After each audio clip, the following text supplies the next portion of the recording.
Google जितना भी कह ले कि ये 25-30 करती है, लेकिन मेरे पास 3 महीने से ये 15 से ऊपर नहीं गई। एकदम ही एक्सेलरेशन देते हैं ना इसको, तो वो एक दो सेकंड का लैग लेता है, लैग के बाद फिर ये निकलती है। मैंने 120-130 मारी है इसके ऊपर, ऐसा लगता है कि ये ग्रिप छोड़ रही है। फ्यूल एवरेज वो ये फुलफिल नहीं कर रही है।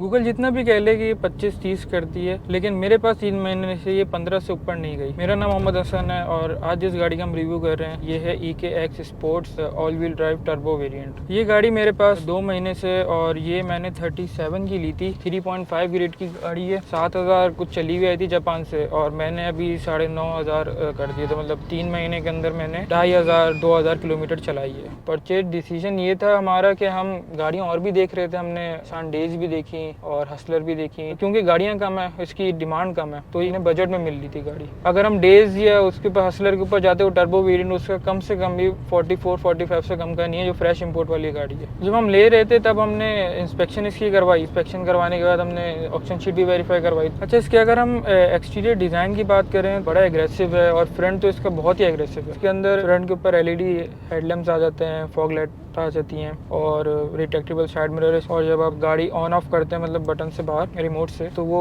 फोल्ड भी जाते हैं और अनफोल्ड भी हो जाते हैं, मतलब आपको बटन दबाने की जरूरत नहीं है। अच्छा, अगर हम इसकी 360 की बात करें तो इसका 360 रियर व्यू मिरर में आता है। स्प्लिट हो जाती है स्क्रीन और उसके अंदर 360 भी चलता है। इसके अंदर टायर है 15 इंच में आता है और लो प्रोफाइल आता है। अच्छा, लो प्रोफाइल का मसला ये होता है, एक तो ये मिलते कम है, ऊपर से फूल जल्दी आता है, और अगर आपने रिम चेंज करवाना है ना तो उसके अंदर भी बड़े लिमिटेड ऑप्शन है, क्योंकि इसका जो JJ आता है ना वो 5.5 JJ आता है। अब 5.5 JJ के अंदर 660 का ही रिम लगेगा। इससे पहले मेरे पास जो कास्ट इसका मैंने रिम चेंज करवाया था, उसको ढूंढने में मुझे 1 महीना लग गया था। और बाकी इसके अगर बैक की बात करें तो बिल्कुल निशान डेज हाईवे स्टार वाली है, मतलब इसका सिर्फ फ्रंट नोज कट चेंज है, बाकी पूरी ये गाड़ी निशान डेज हाईवे स्टार है। सिर्फ दरवाजे, बैक लाइट्स, डिग्गी, छत, सब कुछ निशान डेज हाईवे स्टार वाली है। की बिल्ड क्वालिटी में बहुत अच्छी है, बाहर से पैनल इसके और जो भी इसके अंदर मेटल यूज हुआ है बहुत अच्छा है। इंटीरियर डिजाइन की बात करें तो सबसे पहले बैठते के साथ ही जो आपको चीज नजर आएगी ना वो इसका ये क्लाइमेट कंट्रोल है। ये कैपेसिटिव टच के साथ है, सारा कुछ टच के अंदर दिया हुआ है। इस हीटेड सीट्स भी इसके अंदर आ जाती है। जो नया बंदा बैठेगा ना वो समझेगा ये शायद बटन लगे हुए, तो वो बहुत जोर से दबा देते हैं, जिनके यहाँ बच्चे हैं वो जोर से दबा देते हैं, तो इसके खराब होने के चांसेस बहुत ज्यादा हैं। सीट्स की बात करें तो ये फैब्रिक में ही आती है, इसके लेदर का कोई ऑप्शन नहीं है। सीट्स की एडजस्टमेंट की बात करें तो इसके अंदर हाइट पर नीचे कर सकते हैं, है मैनुअल सब कुछ। पैसेंजर सीट के अंदर नहीं है इसके, और साथ में इसके आर्मरेस्ट भी दिया हुआ है, ये आप बंद भी कर सकते हैं, इसको पूरी सीट बन जाती है। और स्टोरेज स्पेस बहुत है इसके अंदर, नीचे भी है, कप होल्डर्स भी हैं, साइड में भी है, इसके नीचे ट्रे भी दी हुई है पैसेंजर सीट के नीचे, कि आप उसके अंदर कुछ सामान रख सकते हैं। ये इसकी यहाँ पे स्क्रीन आती है, लेकिन ये आफ्टर मार्केट लेगी जापान से लेगी आई नहीं। और केबिन स्पेस की बात करें तो इसके अंदर बहुत अच्छा केबिन स्पेस है। ऊपर छत में तो टॉल बॉय लुक की वजह से बहुत ही स्पेस है, और लेग स्पेस भी अच्छा खासा डिसेंट है, पीछे तो बहुत ही ज़्यादा है। लेकिन उसका ये होता है कि जब आपने लगेज रखनी होती है ना तो सीटें आगे होती हैं इसकी स्लाइड होके, तो वो थोड़ा कॉम्प्रोमाइज़ हो जाता है। वैसे नॉर्मल यूज़ के लिए शहर के अंदर चल रही है गाड़ी। फ्रंट के अंदर इसकी स्क्रीन आती है एक छोटी सी, जिसके अंदर सारी जो गाड़ी की इन्फॉर्मेशन है वो दिखा रहा होता है। अब जैसे ये इको का दिखा रहा है, एवरेज दिखा रहा है, इसके अंदर आप अच्छा स्क्रीन के थ्रू ना आप इसके सारे सेंसर भी बंद कर सकते हैं, जो कि अच्छी बात भी, बुरी बात इसलिए क्योंकि यहाँ पे कोई फिजिकल बटन नहीं दिया हुआ सेंसर्स बंद करने का, तो आपको स्क्रीन में जाके जापानीज गूगल ट्रांसलेशन के थ्रू आपने उसको बंद करना होता है, और ये हर बार बंद करना है आपने, मतलब इसके पार्किंग सेंसर्स बंद करने हैं, इसका रेडार बंद करना है, ऑटो ब्रेकिंग बंद करनी है। सेफ्टी फीचर्स की बात करें इसके अंदर तो इसके अंदर ट्रैक्शन कंट्रोल आ जाता है, और लेन डिपार्चर वार्निंग आ जाती है, एंटी कोलिजन वार्निंग आ जाती है, ऑटो ब्रेकिंग आ जाती है इसके अंदर, और एयरबैग्स की बात करें तो इसके अंदर 5 एयरबैग्स आते हैं। अच्छा, इसकी अगर हम सस्पेंशन की बात करें तो सस्पेंशन सॉफ्ट है, काफ़ी सॉफ्ट है इसकी, क्योंकि गाड़ी भी नहीं है, कंफर्ट भी बहुत अच्छा है इसका। 5 बंदे बैठ जाए नीचे नहीं लगती है, क्योंकि ये निशान डेज हाईवे स्टार से थोड़ी उठी हुई, क्योंकि एक्स स्पोर्ट्स वेरिएंट है, ऑल व्हील ड्राइव है। बाकी एक इंसिडेंट हुआ था मेरे साथ, मैं रात के टाइम पे जा रहा था और मेरी स्पीड थी कोई 70-80 की स्पीड होगी, तो एक गड्ढा आ गया था, और मतलब कराची है तो वो बीच रोड पे गड्ढा हुआ था, तो उसके अंदर मुझे दिखा नहीं, तो उसके अंदर गाड़ी गई तो पिछले टायर फूल गया था इसका। तो ये इसके अंदर हाई स्पीड के अंदर ये एक मसला है कि अगर आपने गड्ढे देख के चलाना है अपना हाई स्पीड पे, वरना इसका टायर लो प्रोफाइल है तो वो फूल जाता है। इसके अंदर इंजन जो आता है वो 660 सीसी हाइब्रिड आता है टर्बो। इसके अंदर इको हाइड्रल की जो बैटरी होती है वो इन्होंने बड़ी डाली हुई होती है। उससे फ़ायदा ये होता है कि आप जब पार्किंग में खड़े हुए हैं तो आप AC बंद कर दें इसका, और ये आपकी हाइब्रिड पे आ जाएगी, मतलब 5-10 मिनट के लिए ये बैटरियों पे रहती है, उसके बाद ये पेट्रोल पे आ जाती है। अच्छा, कराची के अंदर इसका इतना कोई खास यूज़ नहीं है, क्योंकि क्योंकि गर्मी इतनी होती है कि आप बगैर एसी तो बैठ ही नहीं सकते गाड़ी के अंदर। इसकी ट्रांसमिशन बहुत स्मूथ है। अगर बात करें इसके टर्बो की तो उसके अंदर थोड़ा लैग फील होता है क्योंकि इसका टर्बो चार्ज नहीं है इसके अंदर।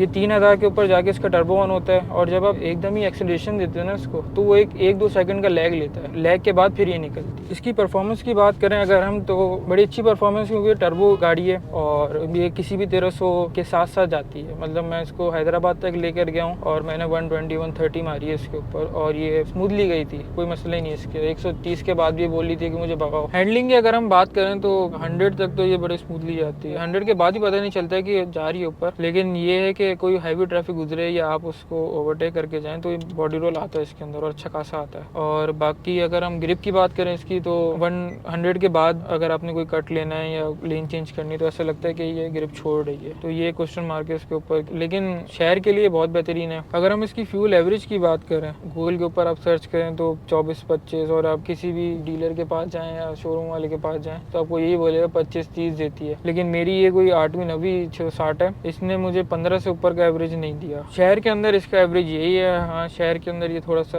कम देती है एवरेज। अगर आप हाईवे की बात करें ना तो हाईवे के ऊपर तो इसका एवरेज बहुत अच्छा है। मतलब अगर इसका टर्बो ना चला और आप नॉर्मल स्पीड पे चलाते रहना इसको तो 2000-3000 आरपीएम पे रखें इसको तो आराम से इससे 20 से ऊपर की एवरेज आप निकाल सकते हैं इसको। मेंटेनेंस की बात करें तो हर 5000 पे इसका ऑयल चेंज होता है। मैंने एक ही बार करवाया क्योंकि अभी ये मैंने 2000-2500 चलाई है। जब मैंने ली थी जब ही करवाया था। 7000 या 7500 रुपये का ऑयल आया था, इंजन ऑयल, और बाकी एयर फिल्टर ऑयल फिल्टर ये सब मिला के मुझे 9-10 हज़ार रुपये इसकी मेंटेनेंस पड़ी थी। स्पेयर पार्ट्स की बात करें तो है थोड़ा सा मसला है क्योंकि गाड़ियाँ बहुत कम है। ये वैसी गाड़ी नहीं आपको रोज़ रोड में नजर आए, मीरा ऑल्टो नहीं है ये। तो उसके अंदर लाइट्स आ गई, इसकी फॉग लाइट आ गए, बम्पर आ गए, तो ये सब चीज़ें आपको बहुत मुश्किल से मिलेगी, आपको बाहर से मंगवानी पड़ेंगी। बाकी है ये सेम ही निसान डेज और इसके अंदर बैक का जो सारा सामान है, दरवाजे आप लेना चाहें, लाइट्स लेना चाहें, डिग्गी लेना चाहें, निसान डेज का बोल के लेंगे तो वो शायद आपको सस्ता देते, EKX का बोल के लेंगे तो वो ज़ाहिर महंगा दें, गाड़ियाँ कम है। इसके अगर नॉन फॉल्ट्स की बात करें तो इसका जो टच पैनल है, इसी कंट्रोल है, क्लाइमेट कंट्रोल है इसका।